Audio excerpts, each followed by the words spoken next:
All right, now that you've read the speech, King Henry V, we're going to watch the performance of Kenneth Branagh, one of the foremost greatest English actors and a Shakespearean scholar in his own right. You may remember him as Professor Gilderoy Lockhart from Harry Potter and the Chamber of Secrets. And he delivers a speech with power, vim, vigor, gusto. Okay, anyway, here we go.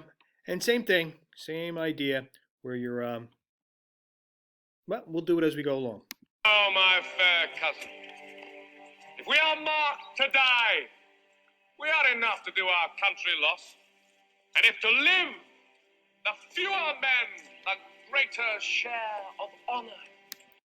The greater share of honor.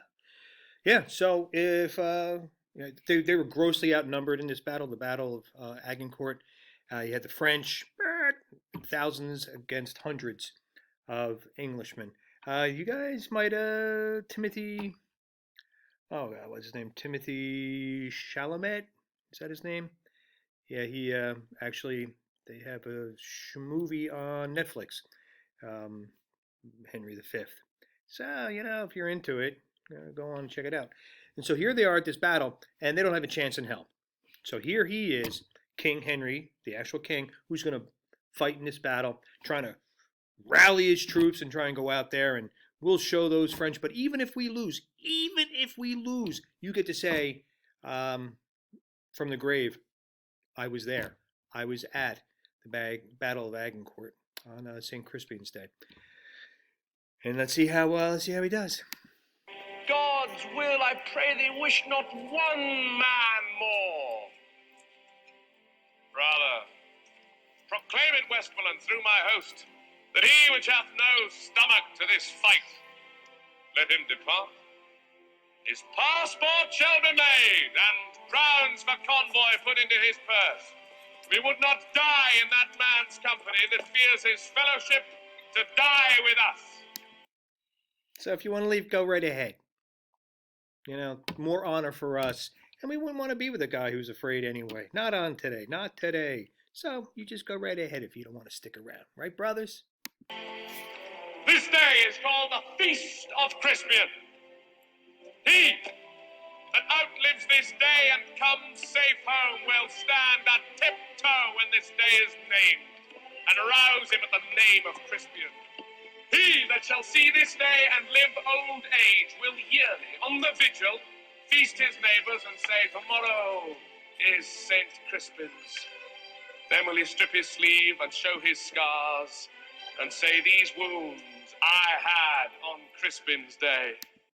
And if you think about veterans today, when rarely do we hear them speak about their exploits, where they've been, battles, wounds, and what Henry's sharing here is like, man, you survive, you get to hang out the rest of your life with this on your resume. Ha, man, there's gonna be so many people out there who are jealous of the fact that you got to be there on that day.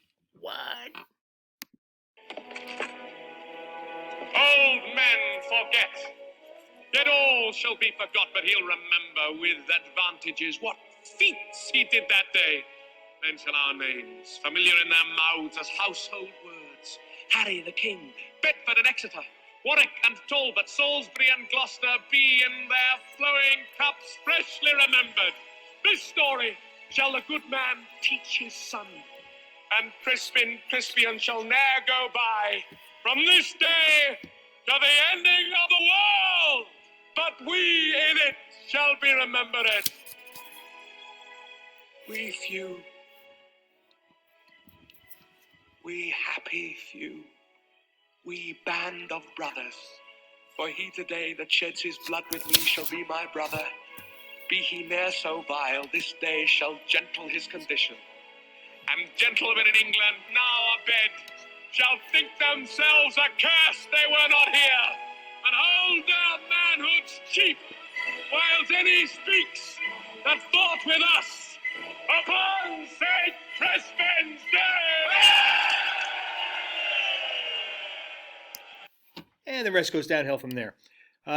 Actually, it's rousing. And when you think about the occasion, the fact that they are going into battle and they can possibly die.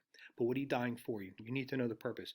And so his job as their king, as their leader, and as a fellow soldier, someone who's also putting his own self on the line. Why are we here? And why should we be willing to die? Right? No small matter. And yeah, the rest he does. He goes on and he speaks about the outcome and where they would be. So once again, go back, look at it, and identify in the actual attachment that I gave you. So you don't have to go and watch this whole thing again if you don't want to, and just identify it on the written speech. Okay, that's it. Hey. My sovereign lord! Yes! Bestow yourself with speed! Oh! The French are bravely in their battle set, and will with all expedients march upon us! All things are ready if our minds be so. Finish the man whose mind is backward now. Let us not wish more help from England, cuz